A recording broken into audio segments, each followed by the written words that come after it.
ನಾವು ಕನ್ನಡ ರಾಜ್ಯೋತ್ಸವದ ಪ್ರಯುಕ್ತ ಹಯಗ್ರೀವ ದೇವರ ಒಂದು ನಾಟಕವನ್ನು ಮಾಡುತ್ತಿದ್ದೇವೆ.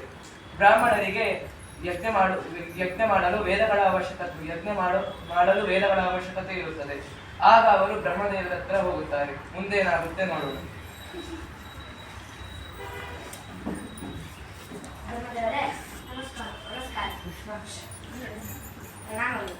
ನಾವು ಒಂದು ಯಾಗ ಮಾಡಲು ಸಿದ್ಧರಾಗಿದ್ದೇವೆ. ಅದಕ್ಕೆ ನಿಮ್ಮ ಹತ್ತಿರದ ವೇದಗಳ ಸಹಾಯ ಬೇಕು. ತೆಗೆದುಕೊಳ್ಳಿ.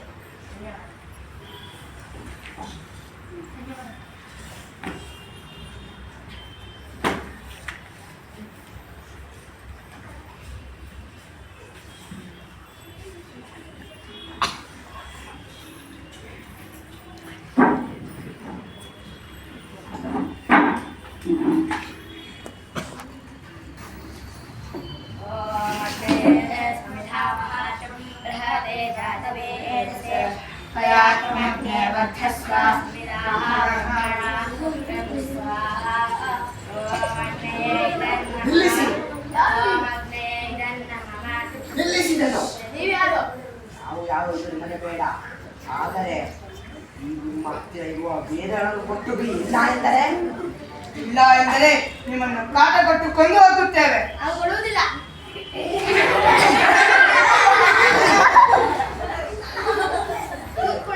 ರಾಕ್ಷಸರು ಬಲವಂತದಿಂದ ವೇದಗಳನ್ನು ಬ್ರಾಹ್ಮಣರಿಂದ ತೆಗೆದುಕೊಂಡು ಹೋಗುತ್ತಾರೆ.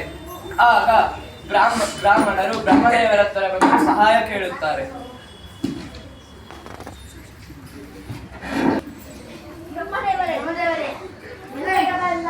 ಇಬ್ಬರು ರಾಕ್ಷಸರು ವೇದಗಳನ್ನು ಅಪಹರಿಸಿದ್ದಾರೆ. ಈ ವಿಷಯವನ್ನು ದಯಮಾಡಿ ವಿಷ್ಣುವಿಗೆ ತಿಳಿಸಿರಿ. ಆಯ್ತು, ನಾನು ತಿಳಿಸುತ್ತೇನೆ.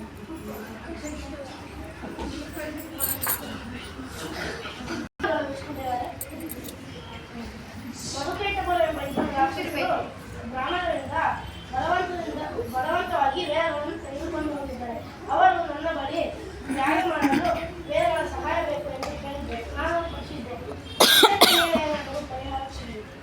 ಆಗಲಿ, ನಾನು ಹಯಗ್ರೀವ ದೇವರು ಪತಾಳಿ ರಾಕ್ಷಸರನ್ನು ಸಂಹರಿಸಿ ವೇದಗಳನ್ನು ಸುರಕ್ಷಿತವಾಗಿ ತರುವೆ.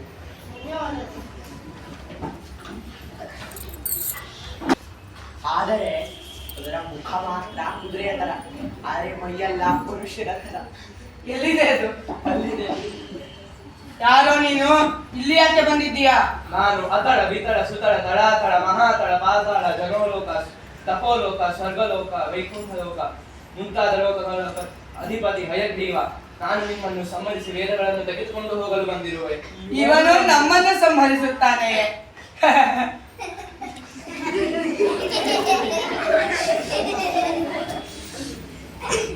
ನನಗೆ ಹೊಡೆಯುತ್ತೀಯಾ?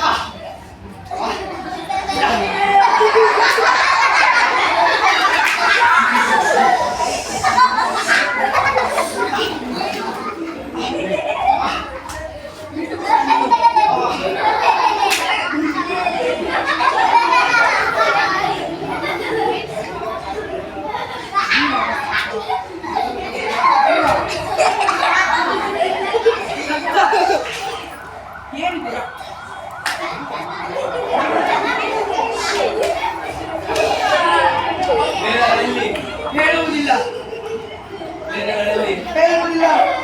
ವೇದಗಳಲ್ಲಿ